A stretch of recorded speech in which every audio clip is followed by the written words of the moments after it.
Everybody asking how we doing, say we good. Don't need no one to tell me how to live just like they would. It ain't their business, but they in it, I don't know why. Revolved around my life after I found another.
Guys, welcome back to our vlog. It's already 7 o'clock or 6:30. Dumating na si Sweetie. Natapos na ako ng paglilinis ng kusina, tapos nagwalis na ako ng buong bahay. And we're planning to go out right now. Nag-shower lang ako at nag-ayos. And mag-grocery kami ng konti. Ayan si Sweetie. Kumuha siya ng PO Box. Ayan. So, alis muna kami, guys. See you guys later. Nasa vlog, say hi! Guys, hindi na ako nag-vlog. Dumaan ako ng Five Below. Mamaya ako na rin ipapakita ko ng mga binili ko. At nandito kami ngayon sa McDo.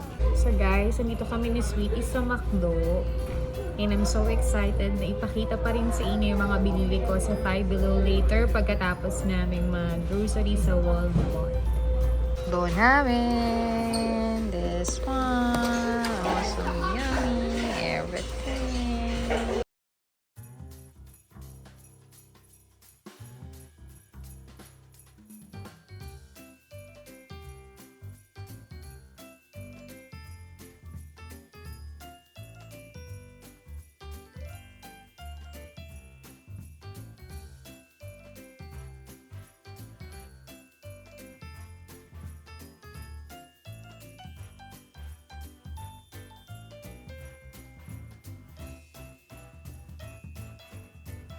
Guys, andito na kami sa Walmart ni Sweetie. And mag-grocery muna kami ng mga ilang kailangan namin with toilet, like that. And balikan ko kayo later.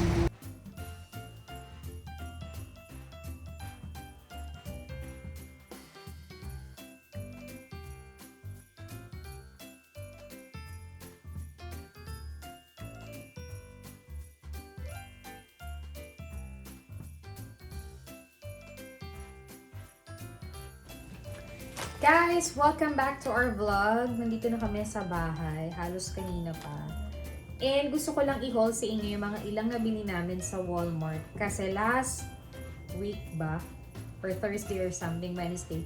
Kami naman ay pumunta sa seafoods or sa Filipino grocery para bumili ng mga isda, gulay, mga sibuyas, kamatis, bawang. Kasi mas okay doon, tsaka Pilipino, tsaka medyo lesser din siya. Pero medyo mahal pa rin. So, sa Walmart kasi, mga binibili namin dyan, yung mga basic needs like shampoo or something, pero yung mga beef, at saka sometimes may mga hotdog dyan, dyan namin binibili yung mga spam, yung mga ham, dyan din talaga kami bumibili. So, ngayon, konti lang yung binili namin.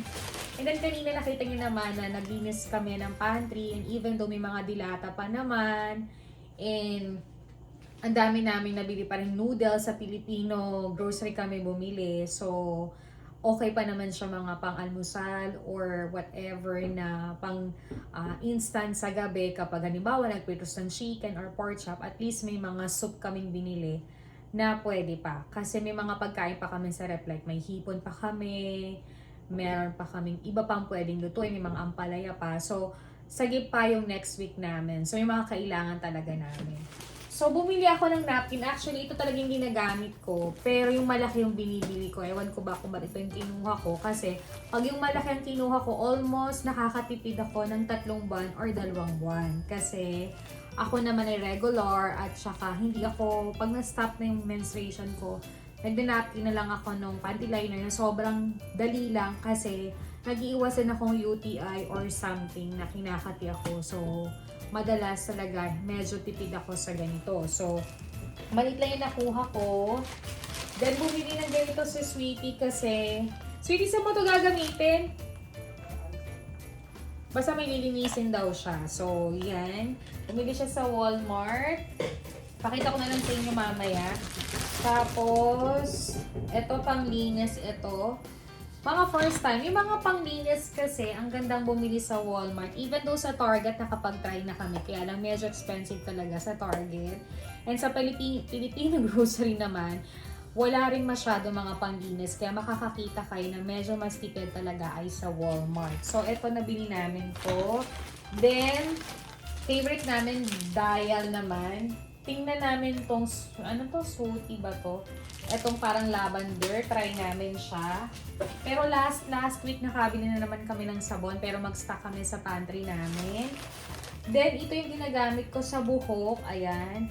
Actually, gusto ko to mag-save kasi baka maubusan na naman ako at gusto ko magaling to sa Pinas, even though sa Watson may mga maganda namang mints para sa buhok. But for me, this Pantene talaga is original na gustong-gusto ko talaga. Then, yung favorite naming dog, even though nakakabili ako nung pinakita ko sa inyo na pinagtinda ko rin sa Pasabay, ginamit ko rin yun bago ko ibenta. Yung tig $2 na shampoo, yung may mga strawberry, may mga avocado style, ganun. And napakaganda rin yan sa buhok. So, sinasalitan ko siya at meron pa kami yan sa banyo. But, bumili na kami ng ganito, even though nakabili kami ng conditioners nung isang araw. So, nag-stock na rin kami ng shampoo at saka conditioner. Mas gusto namin to kasi mas tipid at saka talagang yung Dove is hiyang sa amin pareho sa buhok namin.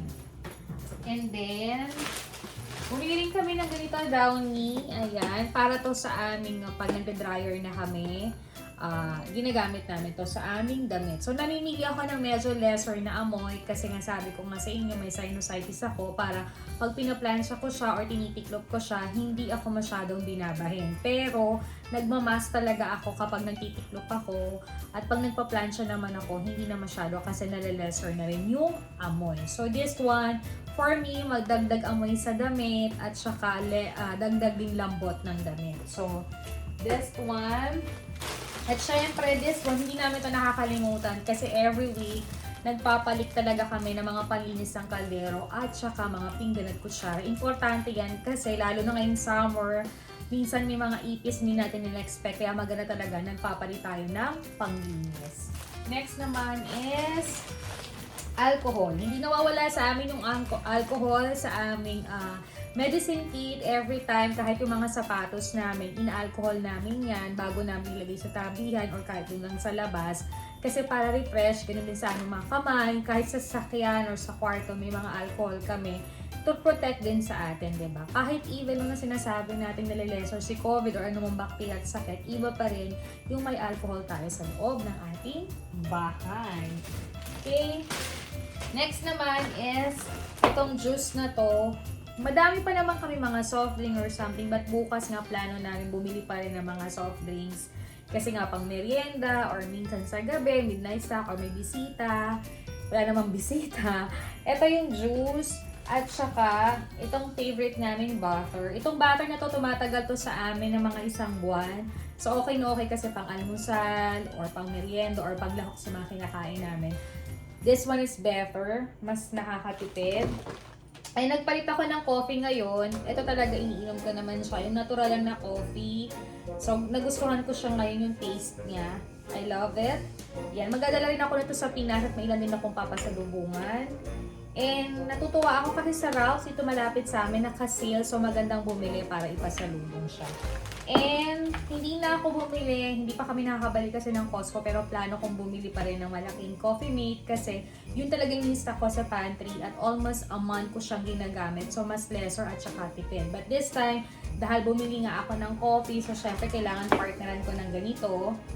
Ayan. So bumili na muna ako nito, but it's okay. Then, isang chicheria. Kasi mas gusto namin yung bumili, even though namimili naman kami sa mga chicheria sa Walmart, ito naman, or sa Costco, mas makakatipid. Para magusto pa rin namin yung Pinoy chicheria sa Asian store or sa seafood. So, hindi din kami masyado ngayon lately sa chicheria kasi parang tinatamad kami. Mas mapapaibig kami sa mga sweets, sa mga tinapay, ayan. So, bumili rin kami ng bigas. Napakalaking bigas na yung binili namin. Hindi ko na masyadong pakita or pakita ko later. Kasi nga, yung binibili pala namin isa na parang, I don't know kung 5 kilo or something, is $6 or $7 for 2 weeks namin or 1 week namin. Dahil malakas nga kami sa bigas and kumakain talaga kami ng tama sa gabi or pag weekends talagang hindi kami masyado ngayon naglalabas. Napakadalang na. Kasi nga pagod na rin, tsaka mas gusto na namin dito muna sa bahay. So, yun nga, naisip namin, naghanap kami, napakamura kasi $13 lang siya. Alam mo, marami rin nag-message sa akin mga friends, lalo yung friends ko from Canada, na nakasama ko sa Bangkok, Thailand, nung teachers pa kami. Sabi niya, anong buhay mo dyan sa Amerika, paano ka mag-budget? Sabi niya, mag-share ka naman sa vlog mo. Kahit yung mga friends ko sa Pinas, or kahit yung mga friends ko sa Dubai. So sabi ko, sige, if I have time, mag-grocery ako ng isang full tank from Walmart at sa seafood, kasi dun lang naman talaga yung madalas sa pinupuntahan namin, or dun sa Mexican at saka sa Ralph's. Sa Ralph's kasi medyo mahal, but it's okay pag mga emergency, dun talaga kami bumibili kasi 1 minute to 2 minutes lang yun dito sa bahay namin. So sabi ko, sige, inipon ko lahat ng mga questions nila, tinabi ko, at sabi nila, challenge nila ako kung magkano talaga yung budget ko for 1 week. Hindi kami ganun kalakasan mag-stock ng pagkain kasi ang lalapit lang ng mga stores namin dito. Pero syempre, mas gusto pa rin namin yung mga stock dito, lalo nito si mama para may madaling lutuin, meriendahin, at saka yung mga instant food na for case of emergency. Kasi before hindi kami naglalagay, pero mas gusto na namin na may mga nakaganon kami para hindi kami masyadong kinakabahan kung ano man ang mangyari, 'di ba? So, nandun tayo sa mga part na alert rin at Girl Scout and Boy Scout din tayo. Lalo na kung may mga extra tayo na pwede nating itabi dyan. So, this time kasi, may mga dilata na rin talaga kami. Kasi minsan si mama or ako, tinatama din kaming magluto. Lalo na right now is have a full-time work at home ako. So, sometimes mas magusto ko yung madalian. But even though sa gabi, kapag may natira, hindi naman ako pihikan, iniinit ko yan, inuulam-uli namin. So, para mas tipid rin ng budget. So, I will share kung paano kami nagbabudget. But this time, I think this one is... I-check ko sa husband ko kasi nasa kanya yung resibo, pero wala pa tong 100. Nung namalengke kami last Thursday, naaabot ito hanggang next week naming food. I think wala pa or $50 lang yun. May kasama ng isda. Aling dalawang klaseng isda kasi talagang mahilig ako sa isda.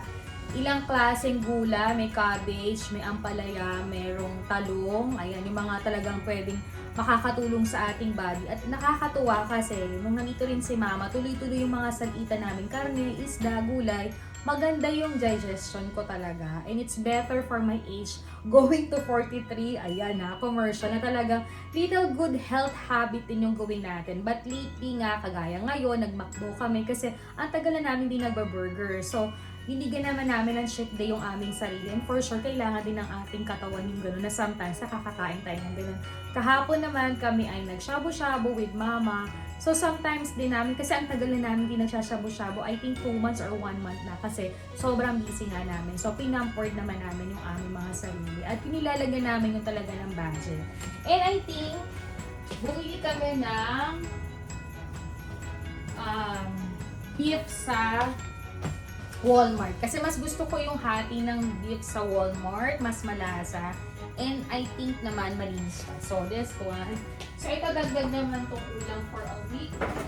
And meron pa kaming pork chop. Tapos, nagbili rin kami ng dalawang klaseng ice cream. Pero sa Ralph's namin binili. We have cookies and cream at saka we have chocolate. At saka bumili kami ng ubi ice cream naman sa Pinoy grocery. So, yun yung mga salitan naming merienda or sa gabi or aming panghimaga. So, may mga substitute kami kasi medyo ni-lesser din naman namin ang chocolate. So, may mga alternative kami ginagawa para budget lahat. Ayan. So, tatanong ko mamaya sa asawa kung magkano ito kasi may mga tissue pa kami at may mga panglinis pa kami sa banyo. So, lesser pa rin tapos may panglinis pa rin kami dito. So, every time kasi hindi kami masyadong mahagad na magbibili, na mag-try ng ibang food. But sometimes we do that. Wala namang masamang mag-try at malasahan yon para sa ganun naman nakakapag-update tayo. Pero medyo kasi kung ano lang nalasahan ko talaga, kahit yung asawa ko, yun at yun lang din. At saka ayoko rin kasi nag-stock sa ref ng sobrang dami, na iba yung amoy ng ref. Ako lang to, kasi gusto ko lang medyo, hindi rin ako nahirapang maglinis. At gusto ko rin talaga na uubos yung pagkain. And yun naman yung perfect na nangyayari. Tapos, bumalik tayo sa below 5. Mabilisan lang tong haul. Masyado nang mahaba yung haul simula nagdinis ako kaninang umaga. Bumili talaga ako ng mga papasko na kasi dati $6, $7 or $6 kasama na yung tax. So ngayon, $2.50 na lang. So sabi ko, sige na nga, total ang gaganda naman ng mga items nila na pwede kong ipamigay sa aking mga inaanak sa Pasko. So, I buy adult. Diba? Cute para sa akin inaanak. Next naman is, eto naman para sa aking anak. Oh, diba? Kasi nga mahilig siya mag-drawing, maglagay ng mga glitter. So, I buy this one na for sure ang mahal daw nito sa Pilipinas. And kinokolekta ko siya kasi nga very artist yung aking anak. So maganda tong ipasalubong sa darating na Pasko para hindi na siya bili ng bili. And I have this one also kasi nagpe-painting din yung anak ko. Ayan. Yan. Bigyan ng mga gustong pasalubong ng aking anak. So nagagamit niya from the school kapag wala siyang pasok, mga activities niya sa bahay. And talagang para lahat sa kanya. And I buy isipin nyo ha, $4 na lang to or $3, $1 na lang siya. So, I try na makabalik this week kapag may extra budget pa tayo. Ano, kailangan i-budget lahat. Total naman medyo nababayaran naman ang ilang bills. Kailangan muna gawin yon mga budget and everything. Gusto ko magbigay na dito sa aking ibang mga friends at saka sa mga friends ng anak ko for pasalubong and for Christmas gift. So, ang ganda niya, diba? And siyempre, binilhan ko din yung anak ko ng, kasi gusto niya yung, ayaw niya ng floral kahapong bag na binili ko. Gusto niya itong kagayang kay mama, kulay blue na tote bag. So, binilhan ko siya para naman daw pag may mga activities. Alam mo naman kapag nagdadalaga na medyo na-update sa mga gusto. So, for me, gulay-gulay yung gusto niya. But for me, ang ganda niya. Sabi ko nga kung marami pa, bibili sana ako kasi pagtitinda ko siya kahit konti lang ang tubo, but it's okay kasi para makikay pa rin yung mga tinda, diba? But wala na siya, but it's okay. Para to sa anak ko. And ito naman para sa friend ko, kasi yung friend ko mahilig sa t-shirts, ayan. So, ginawa ko ng medium kasi pag sobrang large, sobrang laki para sa kanya. Tapos siguro dadagdag ko na ito ng chocolates or sabon or something or perfume or something. Ayan. Kasi tuwing uuwi ako, ganito yung pasalubong ko at mas na-appreciate niya. So parang dagdag papasko ko na rin sa kanya. And meron ako isang friend of family friend na bibigyan ko ng ganito kasi love na love ko yung bata niya. Mahuhulaan niya kasi siya lagi-lagi nang titirintas ng aking buhok. Ayan. So, iba namang style to ng shoulder bag. Ganda rin. And syempre mahilig siyang kung makikita yung mga TikTok niya, Facebook niya. So, doon ko kasi binibase yung mga taong papasalubungan ko para mas ma-appreciate, maging happy siya sa mga regalo ko. So, binilang ko siya ng makeup kasi magaling siya mag-makeup. At siya nag-makeup kay Tambe kapag may activities sa school. Kaya sobrang thank you sa'yo talaga. Ate Tanya, ayan, sinabi ko na, ayan. So, yan yung mga ipapasalubong ko sa kanya at slash papasko ko na rin sa kanya, diba? Para naman sa ganun, yung mga tao talagang nakakatulong, nagmamahal sa'yo, nakaka-appreciate sa'yo, sometimes you have to return the small things talaga. Hindi naman kailangan bonggang-bongga na sobrang magaganda or mamahalin. Talagang ito, for sure, ma-appreciate niya to kasi ginagamit niya to. Next naman is, syempre si Nika kahapon, binigyan ko siya ng mga ilang t-shirt at sabi niya nga sa akin, nung pinsan ko yun, okay daw yung mga ganong blouse. So isa lang yung nabili ko kahapon. Tapos binalikan ko siya, binigyan ko siya uli ng isang ganito. Actually, 3 na yung nabili ko sa kanya. Ayan. Diba? For sure magugustuhan niya to, dadagdagan ko pa if I have extra budget. At saka yung wish niyang jacket for Christmas. So okay na daw sa kanya yung pasalubong at papasko, very happy na siya. And nakakatuwa kasi, di ba? Napakasaya. And, syempre, eto, binalikan ko to. Alam mo, gusto ko mag-collecta pa nito. May flower nito, at saka parang may rainbow na gusto kong ipagtinda sa shop ko. And, siguro tatanggalin ko lang to, lalagyan ko ng mga papel, tapos lalagyan ko ng alcohol. Ilalagay ko siya sa working place ko para every time na magkatapos ko mag-work, I need to sanitize my hand, lalo na kumakain ako minsan dun sa table. So, ang cute niya. And it's my favorite. Strawberry, cherry. O, diba? So cute. Sana pagbalik ko meron pa. Kasi ang close daw nila ay September 5. And hopefully, pag di kami busy, makapunta pa kami basta may extra. Hindi naman kailangan lahat bonggang-bongga. Ito, binudget ko talaga. And I'm so happy. Wala pang $100. Ilang tao na ang mapapasalubong ko sa Pilipinas at papasko ko for Christmas. And ito, binilhan ko yung anak ko ng ganito. Ay, hindi na to sa below 5. Malapit lang to sa below 5. So, So, gusto-gusto niya ng mga polong ganyan. So, mga Korean style. Tapos, dahil nga, ayan, nakita ko to. Nauuso kasi yung mga nakalagay sa bag. Nakita ko si Vice ganda, nainggit ako actually. And actually, nag-request na ako kay Tambilina. And kay Ashley na vlogger, nakita ko yung mga ganong maliliit na nilalagay sa bag. Sina Jamie, yung mga vloggers na yan. Very cutie pa yung mga nilalagay nila sa bag. And sabi ko, bakit hindi? Diba? So, I decided to buy a 3-1. It's so cute. Pwede kami magsali ng anak ko kung ano gusto niya. At sabi ko nga sa birthday ko, yung ganong, I don't know, ito yun, ganitong style. Ayan. Ang in-request ko for my birthday gift. So, ang cute nila. Ayan. So, pwede ito sa bags. Kasi nakita ko si Bai sa showtime. Ang lilit ng bag niya pero ang gaganda ng mga nakalagay na cutie doll sa bag niya. So, alam niyo kung magkano to? Parang wala pa tong $1.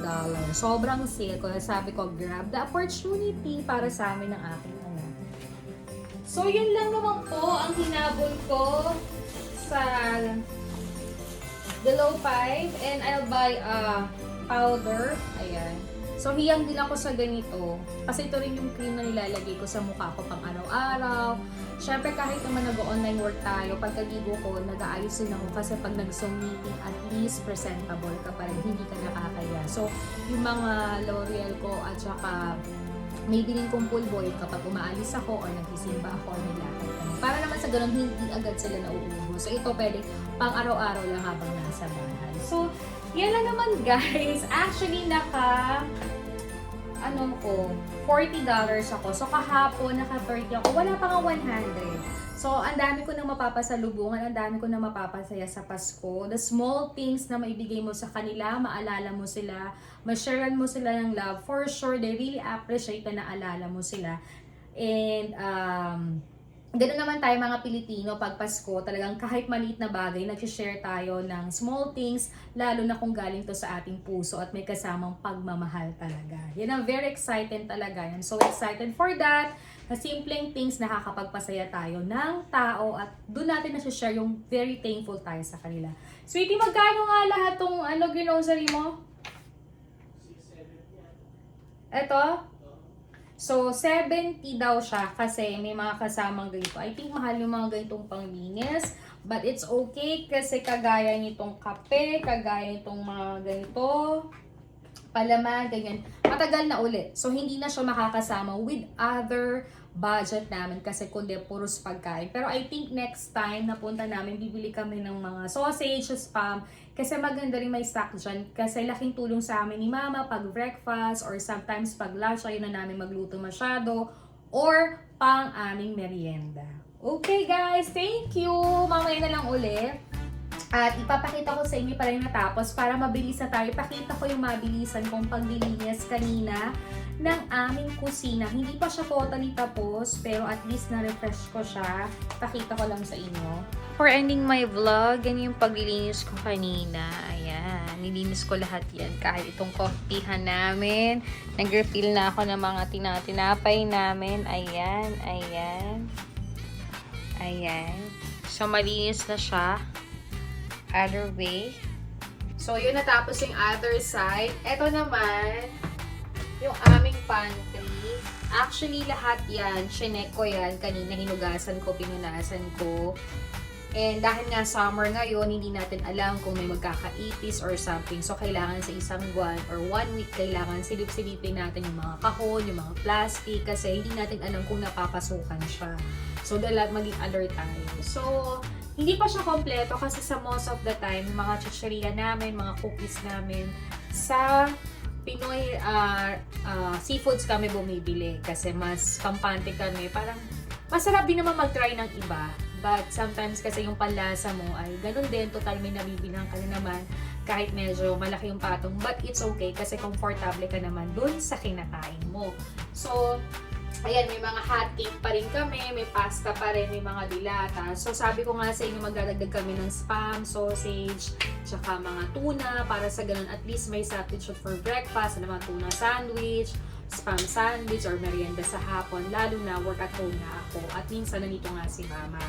And, ayan, ang dami na naman namin pang canton. Ayan.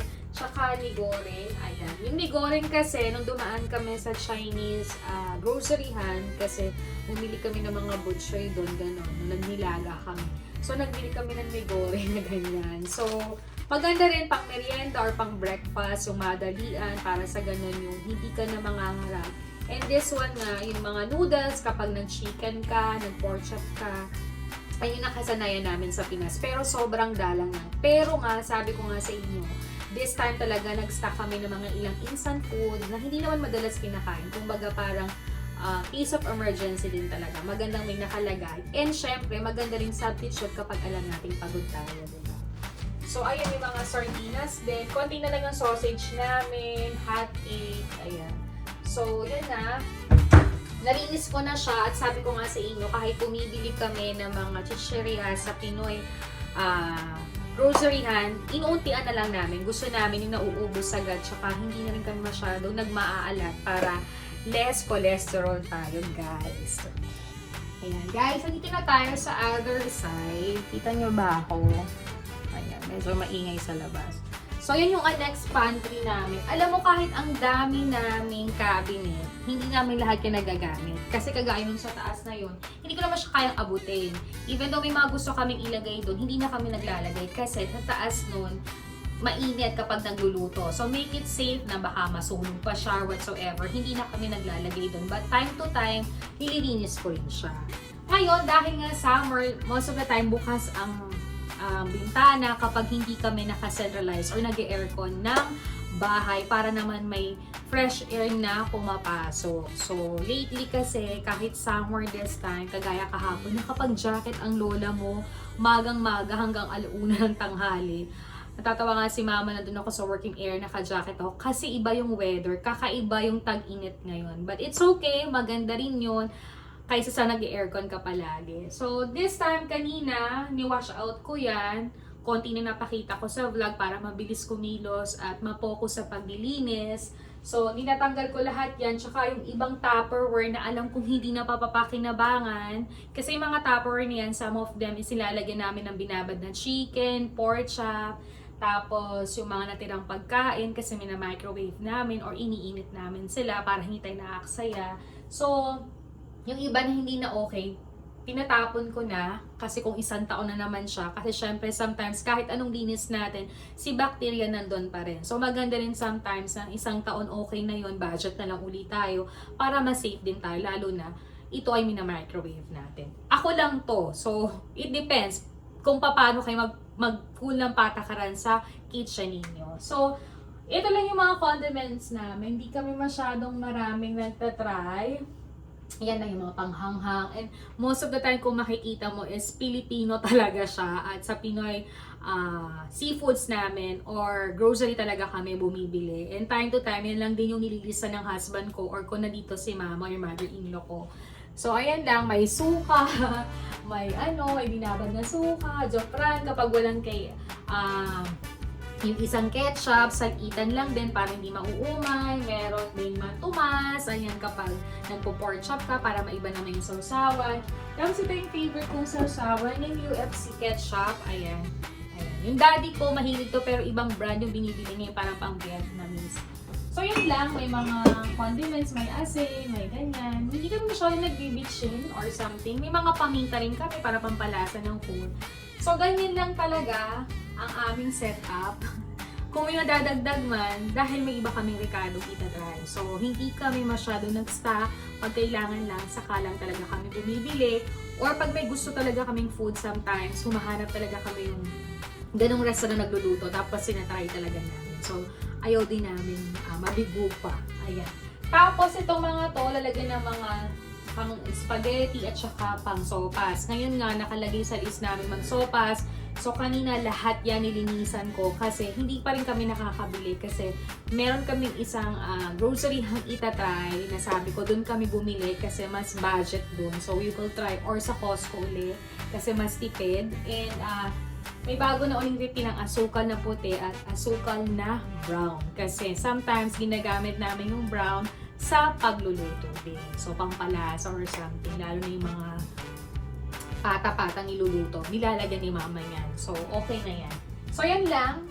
Yan lang naman po. At talagang nililinis ko siya para sa ganun hindi natin alam, huwag tayo maging kampante. Kahit sabihin natin naka-aircon tayo, naka-centralize tayo. So, maganda rin kahit 1 month or 2 weeks, sinisilip natin sila, lalo na yung mga condiments natin kung may expired na sila, ubus na ba sila, para sa ganun, nalilista talaga natin, or kung expired na sila, maitatapon talaga natin, diba? So, ganyan lang. Ganun din sa mga Tupperware ninyo, huwag kayong, alam mo naman, kahit sa Pilipinas, yung nanay ko, lagay ng lagay sabi sayang, pero hindi. Hindi din maganda. Parang kadumihan din. Para lang sa akin, I'm sharing ko lang sa inyo kung paano talaga ako nag-organize ng mga cabinet ko. So, yan lang. Very easy. At saka yung normal namin mga pinggan ginagamit. Ayan, kapag mga gusto ko mag-Instagram, masarap yung pagkain, di ba? Para happy-happy. Hindi ka nakakakain sa labas, pero ang sarap ng pagkain. Yung mga pinggan nyo naman, mga baso nyo naman, pag nagpicture, nagtawanan kayo, ang ganda, di ba? So, pakita ko sa inyo, para din namin, most of the time talaga, nililinis talaga namin, halos hugas lahat yan, pating lalagyan, kita nyo naman kanina. So, you have to organize, even though ginagamit nyo siya, inugasan, pero yung lalagyan din maganda, tsaka kahit yung ilalim, nililinisan ko din yan. So, para mas malinis, I think every 2 weeks, kailangan linisan yan kasi syempre para mas safe din tayo. Medyo natagalan lang yan kasi very busy ako. And ito yung mga normal plates namin pag kumakain. Pag wala kami mga, ayaw namin mag-pictures or something. Ayan. Ito yung mga bili namin sa IKEA. Nililinis ko rin yan hanggang baba. Ayan.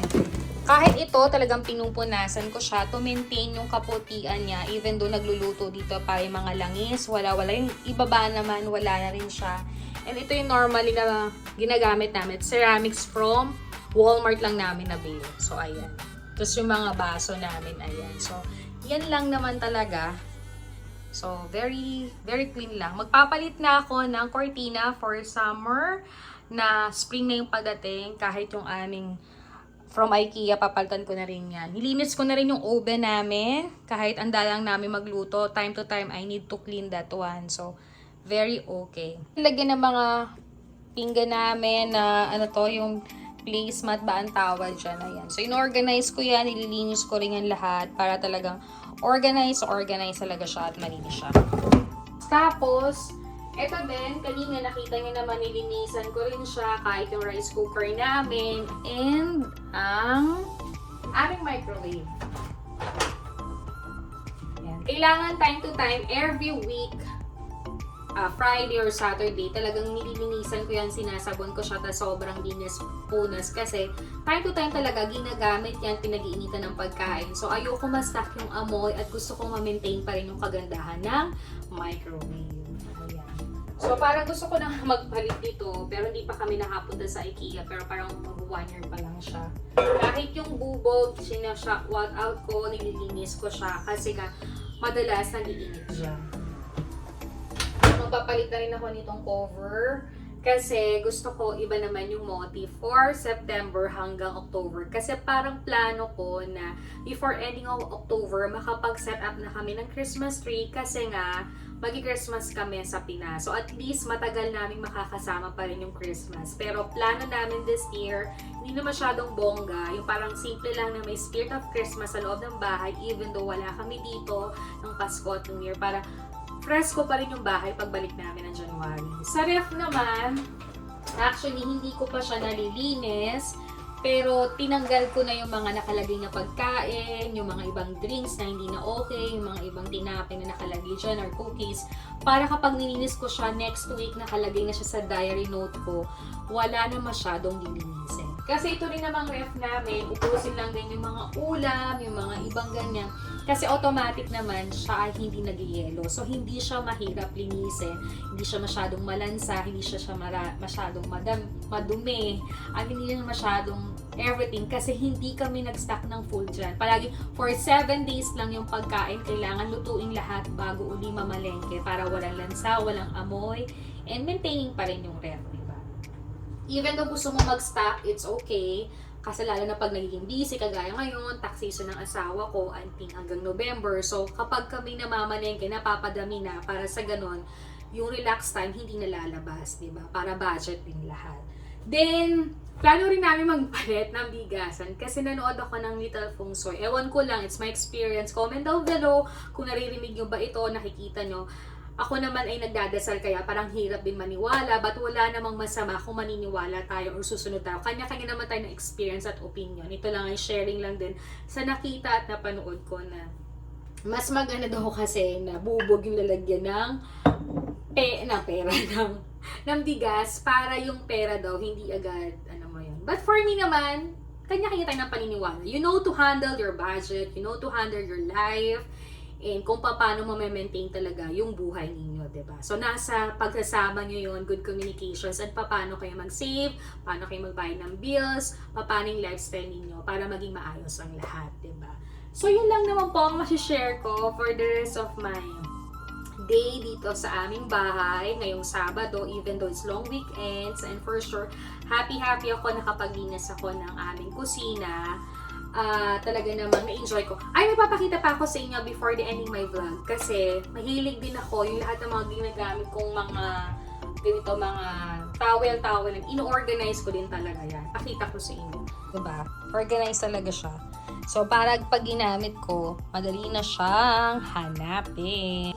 So, yan. Pinakita ko din sa inyo yung aming mga tupian ng aking mga towel. Para sa ganun pagkalaba, tupi, hindi ko na pinaplan siya kasi okay naman siya. So guys, yun lang po ang sharing ko for this Saturday. I hope your weekend is doing well din. Nakapag-relax kayo with your family, your friends, or anumang activities ninyo. And may message nga ako ni BFF Rosa na maganda naman yung nangyari sa kanila para sa kanilang market. And sabi ko, pinirate ko na marami silang benta. Hindi ako sumama kasi andito pa si mama at saka kailangan ko rin, may mga gagawin ako sa bahay at saka syempre, it's time na gusto ko talaga nakapokus yung mindset ko na maglinis ako from my busy days at yun ang gusto ko talagang mangyayari every week na kahit papano natatouch ko yung bathroom namin, kwarto namin, salas namin, even though hindi naman makalat sa bahay kasi wala namang bata dito, di naman kami nagkakalat. Pero syempre, kahit hindi pa to yung bahay namin, gusto ko pa rin ma-maintain yung kalinisan, yung kabanguhan, at ka-presentable ng bahay. And for my husband naman, ganun din naman siya. We're sharing a lot of things naman, how to manage yung bahay talaga. Syempre, kailangan kahit ganito yung bahay mo, pinapahalaga at minamahal mo talaga. And for me, enjoy ko kahit maliit yung bahay namin. I'm so happy and thankful kasi I got peace of mind sa loob na bahay na to. Talagang iba-iba. So, yun lang naman po guys, ang sharing ko sa inyo. Manatili po tayong maglinis ng ating bahay. I-mindset po natin yan. Take a diary. Hindi naman kailangan nating pagudin ang ating sarili para maglinis. Kung hindi, magkaroon tayo ng specific date kung kailan tayo maglilinis or anong uunahin natin. Syempre, sabi ko nga sa inyo na importante pa rin if we have a long weekends, we have time to take rest. Kasi kapag tayo ay walang nararamdaman sa katawan natin, mas marami pa po tayong magagawa at mai-enjoy at masaya po tayo. So this time, ito yung happy life ko dahil walang mga lakad. This Saturday, dahil very busy pa yung asawa ko sa office. But tomorrow, Sunday and Monday, ayan. Yan na po yung magiging rest day namin kasi nakapag-grocery na kami, nakapag-linis na kami. Time to bond naman naming dalawa. Pero syempre, insert pa rin yung video call sa aming anak. Syempre, kailangan kasama pa rin siya all the time for the whole day. Kumustahan, kwentuhan. But tomorrow is Monday sa Pilipinas and then go to school. But syempre, nandun pa rin yung aming video call, text at protect sa kanya. Kailangan pa rin ng good communication kahit magkakalayo kayo. So, para hindi ko ma-feel yung loneliness. Ayan. So, guys, thank you for watching my vlog. Sana nakapag-share ako sa inyo na paglilinis ng bahay. At minsan ko lang din ito mapakita. But last week talaga, sobra din yung ginawa ko. Paglalaba, paglilinis. Pero, na-enjoy ko naman. It's part being a wife. Diba? Na kahit papano, hindi tayo kagalingan magluto, maglinis or something. But this time talagang kailangan magtulungan. Hindi lang nagtatrabaho, hindi lang naglilinis, hindi ka lang nanay. Kundi alam mo yun, and this time na matapos mo naman lahat ito, time for yourself naman. Yun lang guys. Sana na-enjoy niyo yung vlog ko and enjoy ako makapag-share nito. Comment down below kung may mga tanong pa kayo. Hindi ako ganun ka-perfect maglinis, but I'm sharing with you guys kung paano ako maglinis or nung buhay ko dito sa Amerika. Kung paano ko i-consume yung oras ko, paano ko bigyan ng timing sa ang mga ganitong pamamaraan kasi mas nag-enjoy talaga ako. Kaya guys, thank you for watching my vlog. Don't forget to like, to share, to comment, and subscribe our channel. See you again in my next linis vlog. Bye guys, good night, happy weekends. So many differences in each of us. Just a guy, let me show you what you want.